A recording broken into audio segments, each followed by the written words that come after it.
Ce programme vous a été présenté par Voyage Antillais. Voyage Antillais, nous là pour faire voyager.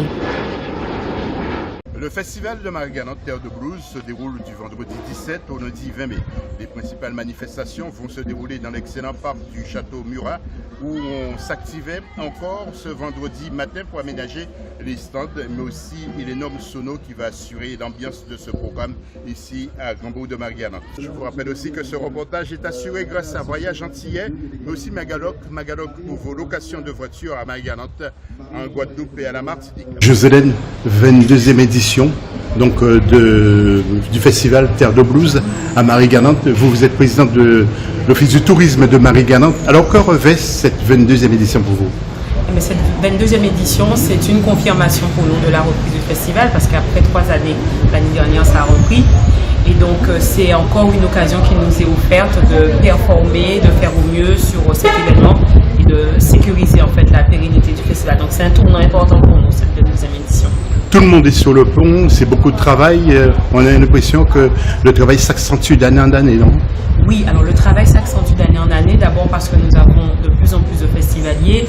Nous continuons à travailler la partie programmation artistique. Et donc, le festival prend une ampleur et puis on est vraiment extrêmement content. Les retombées financières maintenant, pour vous, tout d'abord, il faut quand même préciser que la région vous aide, le département aussi, et quoi d'autre, et quelles sont les retombées? Deux questions. Alors, il faut dire que ce festival Terre de Blues est un outil de développement du territoire, d'abord touristique. Ça veut dire que nous avons des partenaires institutionnels qui l'ont compris, tels que la région, le département, le CNM, la Chambre des commerces et de l'industrie maintenant, la direction des affaires culturelles aussi. Et donc avec ces partenariats-là, on peut sécuriser effectivement notamment les surcoûts, puisque compte tenu de la double insularité, toutes les questions de transport, tous les frais de transport sont augmentés. Donc on accentue également donc, des partenariats privés, que ce soit dans le maritime ou dans le transport aérien, pour justement nous permettre de compenser cela. Et voilà. Puis cette organisation est devenue plus professionnelle aussi.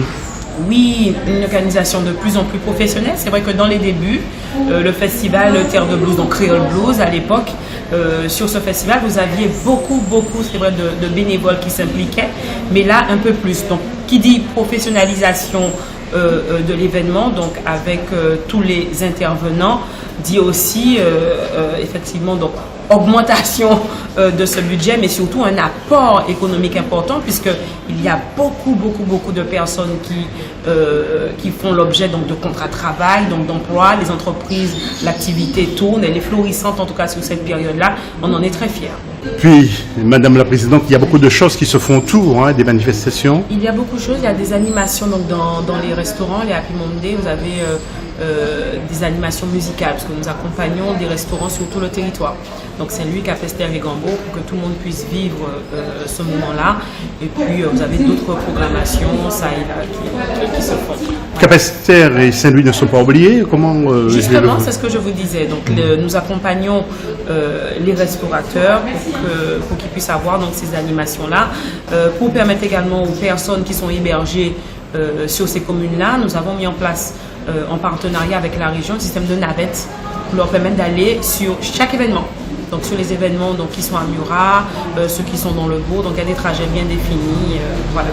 Et puis l'habitation Murat, c'est exactement un endroit approprié pour une telle fête, c'est superbe. Oui, c'est un endroit vraiment approprié. Donc c'est une habitation sur laquelle on essaye de faire un travail de réappropriation culturelle. On est aidé en cela par le département qui nous met à disposition le site.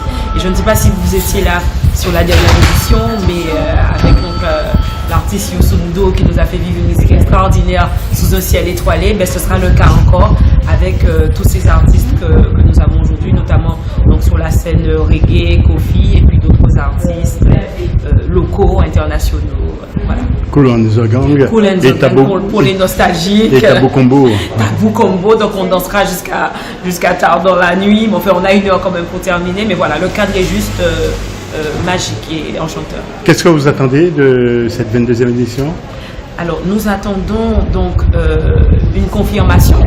Encore une fois, puisque chaque année nous devons batailler, c'est un combat pour faire perdurer cet événement sur notre territoire, Marie-Galante. Donc on attend donc une confirmation de ce que ce festival est le festival numéro 1 en Guadeloupe. Donc ça veut dire beaucoup de festivaliers, plus de festivaliers, remplissage au niveau des hébergements, parce que nous, à l'Office du tourisme, c'est ça, hein, nous essayons de mettre en place des actions pour que les hébergeurs puissent profiter de l'événement, les loueurs de véhicules, les restaurateurs.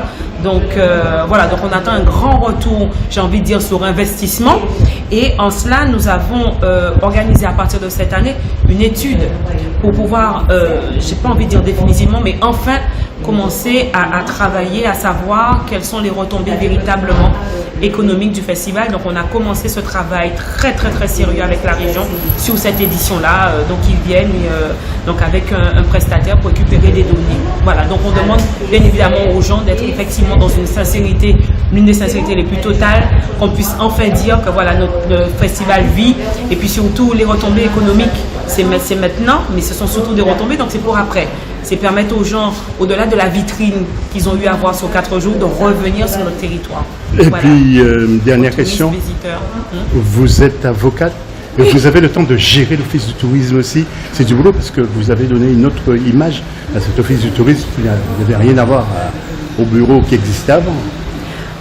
Je ne suis pas sûre de ça. Je crois surtout que effectivement chacun porte sa pierre à l'édifice. On essaye petit à petit d'apporter les améliorations nécessaires et les améliorations que l'on peut apporter.